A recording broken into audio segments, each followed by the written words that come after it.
Hello everyone, welcome back to my channel. इस video में हम करने वाले हैं पोइट्री आपकी poem number 3 rain on the roof. Class 9 का ये चैप्टर है आपका। तो चलिए स्टार्ट करते हैं। टाइटल समझते हैं पहले, रेन ऑन द रूफ। तो टाइटल से आपको समझ में आ गया होगा कि यहाँ पर बारिश के बारे में कोई बात बताई गई है। दैट मीन्स कि पोएम के अंदर बारिश के बारे में कोई बात कही गई है। पोएट यहाँ पर अपनी बातों को बता रहे हैं हमें, यानी कि रेन के साथ में उनकी जो मेमोरी जुड़ी हुई है, जो कनेक्ट कर पा रहे हैं यहाँ पे वो, तो अपनी जो चाइल्डहुड मेमोरीज़ हैं उनको वो रिलेट कर रहे हैं यहाँ पे किसके साथ में, बारिश के साथ में। और बारिश का जो साउंड है, जो रेन ड्रॉप्स का साउंड है ना, जो उनकी छत पे गिरता है, तो उसको जब वो देखते हैं, उसको जब वो फील करते हैं, तो वो अपनी जो चाइल्डहुड जो मेमोरीज़ हैं उसमें वो चले जाते हैं। चलिए इसको स्टार्ट करते हैं। देखो, when the sky is covered with dark clouds and it starts raining, have you ever listened to the patter of the soft rain on the roof?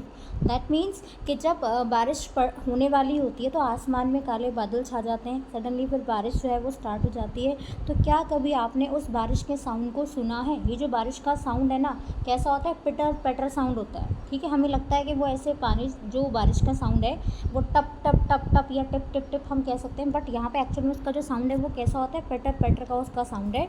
तो क्या उस साउंड को आपने कभी फील करा है? What thoughts flash through your mind as you hear this melody of nature? तो आप ये जो आपने जब ऐसा सुनते हैं आप कभी, या अब कभी बारिश होगी आगे, तो आप उस चीज़ को फील करना है एक बार, है ना, और नोटिस करना है ये सारी चीज़ें कि आपके माइंड में कोई ऐसी बात है जो आप याद कर पा रहे हैं, आपका कोई बचपन का कोई इंसिडेंट हो या आपकी कोई मेमोरी हो चाइल्डहुड की, वो आप याद कर पा रहे हैं जैसे आप इसकी आवाज़ को सुनते हैं बारिश की, जो बहुत ज़्यादा मेलोडियस लगती है। ये पोएम रीड करते हैं। To find out what the poet dream of while listening to the rain. तो पोएम को पढ़ते हैं कि यहाँ पे पोएट जो है वो क्या सोचते हैं जब वो बारिश की बूंदों को सुनते हैं। यहाँ पे फर्स्ट स्टैंजा है आपका, when the humid shadows hover over all the starry spheres and the melancholy darkness gently weeps in rainy tears.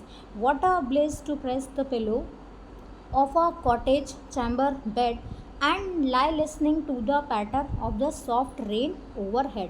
यहाँ पे जो डी वर्ड्स है उनका मतलब समझ लो पहले एक बार। देखो, मेलनकॉली का मतलब क्या होता है? मेलनकॉली का मतलब होता है सैड, राइट।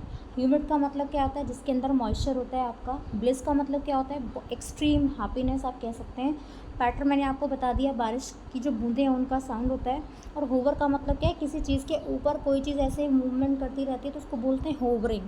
तो यहाँ पे कॉटेज चैम्बर का मतलब है कि जहाँ पे वो रहते हैं, जिस जगह पे वो रहते हैं, वो लकड़ी का बना हुआ उनका एक तरह से बेडरूम आप कह सकते हैं, है ना। तो मतलब कॉटेज है उनका एक तरह से।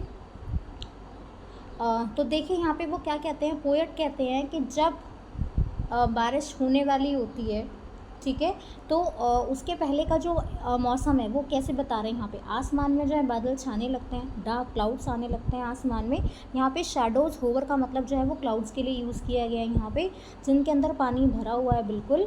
और पोएट यहाँ पे क्या कहते हैं कि आसमान के अंदर जब बहुत सारे बादल ऐसे दिखाई देने लगते हैं जो बिल्कुल पानी से भरे हुए हैं, बिल्कुल फुल ऑफ वाटर है, और वो बस बारिश जो है वो आने ही वाली होती है, तो ये जो आसमान में बादल है वो क्या करते रहते हैं? मूवमेंट करने लगते हैं, है ना। आपने देखा होगा कि जब मौसम बहुत ख़राब होता है, बारिश आने वाली होती है, तो क्लाउड्स जो हैं वो क्या करते रहते हैं? हवा के साथ साथ जो है वो चलते रहते हैं, क्योंकि बारिश होने वाली होती है उसमें। तो यहाँ पे स्टारी स्फीयर का मतलब क्या है? यहाँ पे मतलब है आसमान के लिए यहाँ पे जो है वो बात कही गई है। और स्टारी का मतलब क्या है? कि स्टार से भरा हुआ। ओके, तो मतलब रात का सीन यहाँ पे वो बता रहे हैं ऐसे कि उस स्काई के बारे में वो कह रहे हैं रात के टाइम पे जो बिल्कुल तारों से भरा हुआ है। उस टाइम पे बड़े बड़े जो बादल हैं जो पानी से बिल्कुल भरे हुए हैं, वो आसमान में ऐसे होवर करते रहते हैं, ऐसे चलते रहते हैं। और जो नाइट की सडन डार्कनेस है वो अब क्या हो जाएगी? वो ख़त्म हो जाएगी जब बारिश गिरने लगेगी, जो कैसे दिखाई पड़ती है कि आसमान से जैसे आंसू, टीयर्स जो हैं वो गिर रहे हैं। पानी और जो वाटर है और जो आंसू हैं वो एक जैसे से दिखते हैं ना कुछ कुछ। तो यहाँ पे बताया है कि वो जो क्लाउड है, उस क्लाउड में से जो पानी गिरेगा उनको एज ए टीयर यहाँ पे बोला गया है। नेक्स्ट वो क्या कहते हैं यहाँ पे? तो यहाँ पे बारिश के पानी को वो टीयर्स के साथ में कंपेयर कर रहे हैं। और वो क्या कहते हैं कि जो आसमान है, जब उसके अंदर क्लाउड्स हैं, बहुत सारे डार्क क्लाउड्स हैं, तो वो बहुत सैड दिखाई पड़ता है, ऐसा लगता है जैसे वो रो रहा है। और रेन ड्रॉप क्या है, रेन ड्रॉप उसकी आंखों से बहने वाले आंसू है, मतलब क्लाउड से गिरने वाला जो वाटर है, जो रेन ड्रॉप्स है एक्चुअल में वो किसके साथ में कंपेयर किया, उनको टीयर्स के साथ में किया। और वो यहाँ पे क्या क्या कहते हैं कि उनको बहुत अच्छा लगता है कि वो अपने कमरे में, अपने बेडरूम में, अपने कॉटेज रूम में जहाँ पे वो रहते हैं वहाँ पे जो है अपना उनका जो बेड है उस पर वो लेटे हुए हैं और वो उस साउंड को सुन रहे हैं, जो बूंदों में से साउंड आ रहा है ना, जो उनकी छत पे गिरती हैं बूंदें, तो वो जो साउंड सुनते हैं उनको सुन के वो बहुत ज़्यादा खुश होते हैं, बहुत ज़्यादा उनको वो बहुत ज़्यादा हैप्पी फील करते हैं। नंबर सेकेंड स्टेंजा देखते हैं। यहाँ पे देखो, every tinkle on the shingles has an echo in the heart and 1,000 dreamy fancies into busy being start, and 1,000 recollections weave their airheads into woof as I listen to the patter of the rain upon the roof। Tinkle का मतलब क्या होता है, जैसे ton का sound आप कह सकते हैं, हल्का सा रिंगिंग साउंड। ओके, ईको का मतलब क्या होता है, जब हम कोई बात बोलते हैं, जैसे आप कभी माउंटेन वाले एरिया में कभी आप गए हैं, हम कुछ बोलते हैं या खाली रूम में भी हम बोलते हैं तो हमारी आवाज़ हमें बार बार सुनाई देती है ना, दैट इज़ ईको। और पैटर का मतलब आपको पता ही चल गया होगा, ये साउंड है रेन ड्रॉप्स का। और यहाँ पे बिज़ी बीइंग किसके लिए यूज़ किया है, ह्यूमंस के लिए यूज़ किया है, जो हमेशा अपने काम में ऐसे बिज़ी रहते हैं। और शिंगल्स का मतलब क्या होता है, शिंगल्स का मतलब है जो एज ए टाइल्स आप कह सकते हैं, जो छतों पे लगाते हैं ना टाइल्स, उनके लिए यूज़ किया गया है यहाँ पे। वूफ का मतलब क्या होता है, वूफ का मतलब होता है जैसे वैसे तो इसका मतलब है जैसे थ्रेड होते हैं आपके, ठीक है, ग्लूम के अक्रॉस इसको ऐसे बुनते हैं ना, वीव करते हैं, तो उसकी सेंस में यूज़ किया गया है। देखो वो क्या कहते हैं यहाँ पे, पोएट जो है वो बता रहे हैं, अपनी फीलिंग्स बता रहे हैं यहाँ पे कि जब वो बारिश की बूंदों का जो साउंड है उसको सुनते हैं तो वो बहुत ज़्यादा खुश होते हैं। वो कहते हैं कि हर एक टिंकल, जो हर एक साउंड गिर रहा है ना उस सिंगल पे, उस टाइल पे, उसके गिरने से उनके हर्ट में ईको प्रोड्यूस हो रहा है, वो बार बार उनके कानों में आवाज़ जो है वो आती रहती है, आती रहती है। नेक्स्ट है, जब वो रूफ टॉप पे गिरती हैं जो पानी की बूंदें हैं, तो वो जो साउंड है बार बार रिपीट कर रहा है क्योंकि ईको कर रहा है वो, है ना। और वो बहुत सारी बातों को, जो उनकी पुरानी चाइल्डहुड जो भी मेमोरीज़ हैं उनको वो याद कर रहे हैं। यहाँ पे क्या क्या चीज़ें वो याद करते हैं, तो बारिश की जो बूंदें हैं उन उसके साउंड को जब वो सुनते हैं तो उनके माइंड में बहुत सारी बातें आने लगती हैं, वो अपनी पुरानी सारी यादें जो भी हैं उनको रिकलेक्ट करने लगते हैं, उन सबको याद करने लगते हैं, बहुत सारी मेमोरीज़ जो है वो याद कर रहे हैं यहाँ पे, उनके माइंड में सारी की सारी चीज़ें जो है वो आने लगती हैं। और वो यहाँ पे बताते हैं कि जैसे ही वो उस साउंड को सुनते हैं, बारिश के साउंड को सुनते हैं जो उनकी छत पे गिर रही है, तो उनके माइंड में बहुत सारे ड्रीम्स आने लगते हैं, जो उनकी पास की मेमोरीज़ हैं वो उसमें आने लगती हैं in the form of dreams. Third stanza है आपका, now in memory comes my mother as she used in years agone to regard the darling dreamers ere she left them till the dawn। Oh, I feel her fond look on me as I listen to this refrain which is played upon the shingles by the patter of the rain। अरे का मतलब क्या होता है, before के लिए use किया गया है। रेफ्रेन का मतलब क्या होता है, यहाँ पे साउंड ऑफ द रेन बोला गया है जो बार बार यहाँ पे रिपीट हो रहा है। लिस्ट का मतलब यहाँ पे क्या है, लिसन के लिए यूज़ किया गया है यहाँ पे। ओके, तो चलो देखते हैं इसका एक्सप्लेनेशन। यहाँ पर पोएट यहाँ पे अपनी मदर के बारे में बताते हैं। जब वो साउंड को सुनते हैं ना, बारिश के साउंड को, तो उनको कौन याद आया, उनको उनकी मदर याद आती है। वो कहते हैं कि वो अपनी मम्मी के बारे में सोचते रहते हैं यहाँ पे। और जैसा प्रीवियस स्टेंजा में वो बता चुके हैं कि रेन की आवाज़ सुनने से, जो साउंड है रेन का, उनको जब वो सुनते हैं साउंड ऑफ रेन को, तो उनको उनके मन में जो है मेमोरीज़ जो है वो आने लगती हैं। और यहाँ पे किसकी मेमोरी आई है, उनकी मदर की आई है, जो बहुत टाइम पहले चली गई हैं, मतलब कि उनकी डेथ हो गई है, वो नहीं है अब।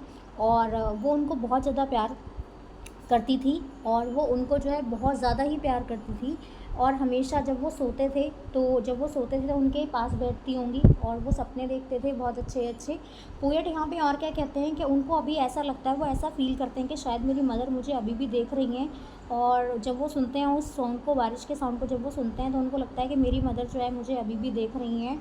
और ये जो साउंड है रेन का, वो अपने पास्ट को यहाँ पर याद करते रहते हैं। और पोएट जो हैं वो उस रेन ड्रॉप के साउंड से, है ना, जो उनकी शिंगल्स पे गिर रहा है या उस टाइल्स पे गिर रहा है ना, उससे वो अपनी जो मेमोरीज़ हैं वो उन सबको रिकलेक्ट करते हैं यहाँ पर। और जब भी वो ये साउंड सुनते हैं तो हमेशा उनके मन में जो पास्ट की मेमोरीज़ हैं वो आने लगती है, और जिसकी वजह से उनको उनकी मदर की याद भी आने लगती है। ठीक है, तो ये हमारा जो इसका एक्सप्लेनेशन था वो यहाँ पे कंप्लीट हो गया है। ठीक है, इसमें जो इसकी राइमिंग स्कीम है वो एक बार देख लेते हैं। देखो, अगर हम इसको करें, इसकी राइमिंग स्कीम निकालने की कोशिश करते हैं। देखो, होवर, तो होवर को आपने ए दिया।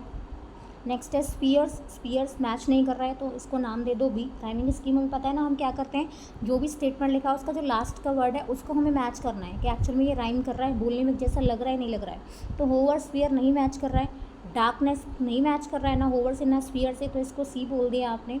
फिर टीयर्स, ठीक है, तो टीयर होवर डार्कनेस तो मैच नहीं कर रहा, लेकिन स्फीयर वाले से मैच कर रहा है थोड़ा थोड़ा, स्फीयर से मैच कर गया ना, तो इसको नाम दे दो बी। नेक्स्ट है आपका पिलो, पिलो यहाँ किसी से मैच नहीं कर रहा, हम सी तक ऑलरेडी दे चुके हैं यहाँ पे, है ना, अल्फ़ाबेट। तो अब आपको क्या लिखना है, आपको यहाँ पे डी लिख देना है। डी के बाद है आपका बेड, बेड किसी से नहीं मैच कर रहा है तो आपने इसको बोल दिया ई। ई के बाद फिर पैटर्न नहीं मैच कर रहा तो ये क्या हो जाएगा आपका एफ, है ना। और बेड ओवरहेड, पूरा पूरा तो राइम नहीं कर रहा है ना, लेकिन हल्का सा राइम कर रहा है, तो बेड ओवरहेड, बेड ओवरहेड, तो इसको क्या नाम दे देंगे ई। तो राइमिंग स्कीम जो है वो आपकी क्या बन जाएगी, ABCBDE FE, ये आपका राइमिंग स्कीम हो गया यहाँ पे, ठीक है। तो हमारा चैप्टर यहाँ पे जो हमने पोएम पढ़ी है वो फिनिश हो जाती है। मिलते हैं अगले वीडियो में, तब तक के लिए थैंक यू।